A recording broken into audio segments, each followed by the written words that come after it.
अस्सलाम वालेकुम। हाँ जी जनाब, क्या हालचाल। मैं मोहम्मद हमजा और आप देख रहे हैं अपना प्यारा सा चैनल केमिस्ट्री इजी है और स्कॉलरशिप इजी है।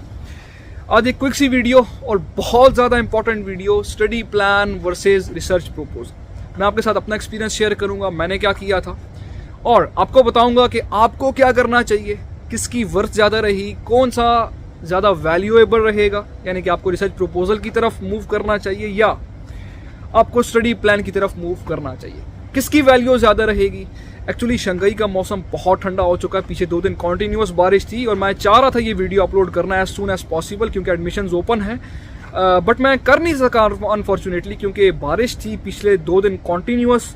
आज सुबह भी बारिश लगी रही है। इस टाइम के ऊपर बारिश तो नहीं है लेकिन हवा बहुत ठंडी कर रही है और मैंने ऐसी लोकेशन पिक की जहाँ पे हवा का प्रेशर थोड़ा सा कम आए, यानी कि हवा जहाँ पे रुके।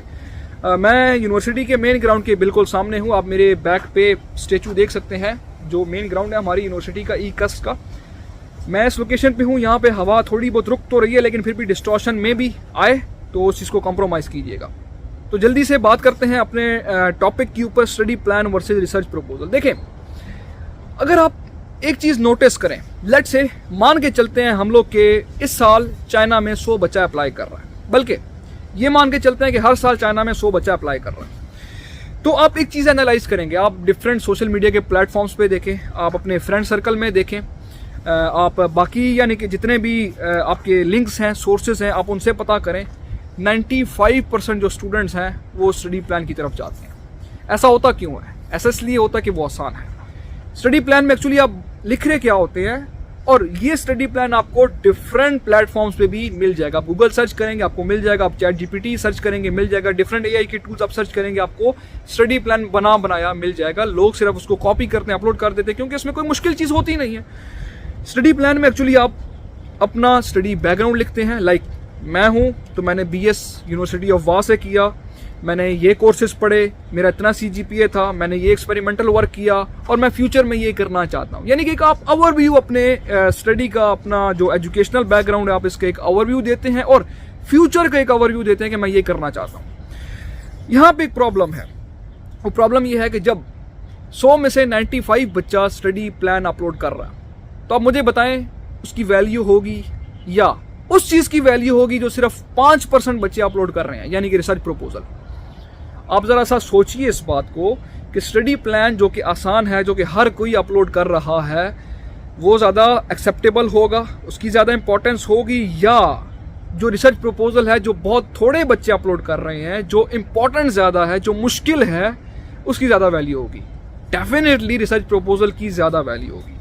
मैं अपना एक्सपीरियंस आपके साथ शेयर करूँ। मैंने 2023 के स्टार्ट में जब DUT में अप्लाई किया था तो मैंने रिसर्च प्रपोजल बनाया था और मैंने डिफरेंट कुछ अपने फ्रेंड से मशवरा लिया, कुछ मैंने गूगल से हेल्प ली और मैंने अपना रिसर्च प्रपोजल तैयार करके अपलोड कर दिया। सिलेक्शन मेरी नहीं हुई, ऑल्दो ये सिर्फ एक फैक्टर नहीं है कि आपकी रिजेक्शन होती है, डिफरेंट फैक्टर्स हो सकते हैं। जिस तरह आपके कोई बाकी डॉक्यूमेंटेशन थोड़ी सी वीक है, या जिस तरह आप जिस प्रोफेसर के अंडर काम कर रहे हैं उस प्रोफेसर ने 5-6 एक्सेप्टेंस दे दिए हैं और उसके बाद सीट सिर्फ एक है, ये भी एक रिजेक्शन का एक फैक्टर हो सकता है। लेकिन एक उसमें फैक्टर ये भी होता है कि लोग अक्सर स्टडी प्लान पिक करते हैं। मेरा आपको ये मशवरा है कि स्टडी प्लान के बजाय अगर स्टडी प्लान एक दिन में तैयार हो रहा है तो एक दिन छोड़ के 1 हफ्ता लगाएं, लेकिन रिसर्च प्रपोजल तैयार करें। रिसर्च प्रपोजल कैसे बनाते हैं नेक्स्ट वीडियो में डिटेल से आपको मैं इसके बारे में इंफॉर्मेशन प्रोवाइड करूंगा क्योंकि ये एक लंबी वीडियो हो जाएगी। रिसर्च प्रपोजल के अंदर कौन कौन से क्वेश्चंस के आपको आंसर करने हैं, कौन कौन सी हेडिंग्स आपने कवर करनी है। लाइक रिसर्च प्रपोजल जो होता है आपका वो रिसर्च आर्टिकल की तरह होता है। पहले आप उसका एक एब्स्ट्रैक्ट लिखते हैं, फिर उसके इंट्रोडक्शन लिखते हैं, उसकी मेथडोलॉजी उसमें आ जाती है, तो वो एक थोड़ा सा कॉम्प्लिकेटेड है। लेकिन अगर आप अपने टीचर से, अपने फ्रेंड से जो आगे PhD कर रहे हैं, मास्टर्स कर रहे हैं, अगर आप उनसे हेल्प लें थोड़ी बहुत, तो अगर आप बना लेते हैं रिसर्च प्रपोजल, सर आपकी वैल्यू बहुत ज़्यादा हो जाएगी, आपकी जो प्रोफाइल है वो स्ट्रांग हो जाएगी। क्यों? रिसर्च प्रपोजल में आप एक टॉपिक पकड़ते हैं, आप उसको पूरा एक्सप्लेन कर देते हैं कि यार पास में ये काम हुआ, करंटली ये हो रहा है और इन फ्यूचर मैं ये काम करना चाहता हूँ। और जो बंदा भी आपका रिसर्च प्रपोजल देखता है उसको आइडिया हो जाता है कि यार इस बंदे ने लिटरेचर सर्वे किया है क्योंकि इसको इस टॉपिक के बारे में सारी इंफॉर्मेशन है, ये बंदा इंटरेस्टेड है रिसर्च करने में। एक स्टडी प्लान एक जनरल सा होता है, आप उसमें अपने बारे में बताते हैं, भाई मैंने ये स्टडी की, मैं फ्यूचर में ये स्टडी करना चाहता हूँ, लाइक एक जनरल सा है, उसमें कोई स्पेसिफिक टॉपिक आप नहीं पकड़ते। जब रिसर्च प्रपोजल में स्पेसिफिक टॉपिक होता है, उसका आप लिटरेचर सर्वे करके रिसर्च प्रपोजल तैयार करते हैं, उसकी वैल्यू ज़्यादा होती है और ये हर बच्चा नहीं अपलोड कर रहा होता। अब दो बच्चे हैं, लेट्स से उन्होंने अप्लाई किया, एक ने स्टडी प्लान अपलोड किया, दूसरे ने रिसर्च प्रपोजल अपलोड किया। आप खुद सोचें कि जिसने स्टडी प्लान, जिसने एक ओवरव्यू दिया अपने एजुकेशन बैकग्राउंड का, क्या वो ज़्यादा इंपॉर्टेंट है, यानी कि उसकी वैल्यू ज़्यादा होगी, या जिसने रिसर्च प्रपोजल अपलोड किया उसकी ज़्यादा वैल्यू होगी? डेफिनेटली जिसने रिसर्च प्रपोजल अपलोड किया उसकी वैल्यू ज़्यादा होगी। तो मेरा आपको मशवरा ये है कि आपको भी रिसर्च प्रपोजल ऐड करना चाहिए, बनाना चाहिए। एक दिन के बजाय एक हफ्ता लगाएं, लेकिन एक तगड़ा सा रिसर्च प्रपोजल तैयार करें। अच्छा, मैंने जब दूसरे साल अप्लाई किया, अभी मैं जिस यूनिवर्सिटी में हूँ ईकस में, यहाँ पे जब मैंने अप्लाई किया तो मैंने रिसर्च प्रपोजल तैयार किया। एक्चुअली मैं अनहुई नॉर्मल में मैंने अप्लाई किया था, वहाँ का एक प्रोफेसर था, उसने मेरे से रिसर्च प्रपोजल बनवाया था, वहाँ से मुझे एक्सेप्टेंस भी मिला था। लेकिन बाद में थोड़ा बहुत एक क्लैश आ गया था, उन्होंने कहा था कि भाई आपको चाइनीज़ नहीं आती, आप पहले चाइनीज़ सीखें तब हम आपको रखेंगे, ये वो। तो ये एक थोड़ा सा इशू हो गया था। तो वो जो रिसर्च प्रपोजल उन्होंने मेरे से बनवाया था वो फिर मैंने यहाँ इस यूनिवर्सिटी में यूज़ किया। अब देखें, जो मेरा प्रोफेसर है अभी, उसकी रिसर्च मेरे रिसर्च प्रपोजल से मैच नहीं करती थी। मैंने इनके साथ डिस्कस की, मैंने कहा प्रोफेसर मेरे पास ये रिसर्च प्रपोजल है, तो आपकी रिसर्च डिफरेंट है, तो क्या मैं इसी को अपलोड करूं या मैं न्यू रिसर्च प्रपोजल बनाऊं? उन्होंने बोला कि इसी को यूज़ कर लें। नो, इट डजंट मैटर, कोई फ़र्क नहीं पड़ता। रिसर्च डिफरेंट थी, मैंने रिसर्च प्रपोजल अपलोड किया, मेरी सिलेक्शन हुई।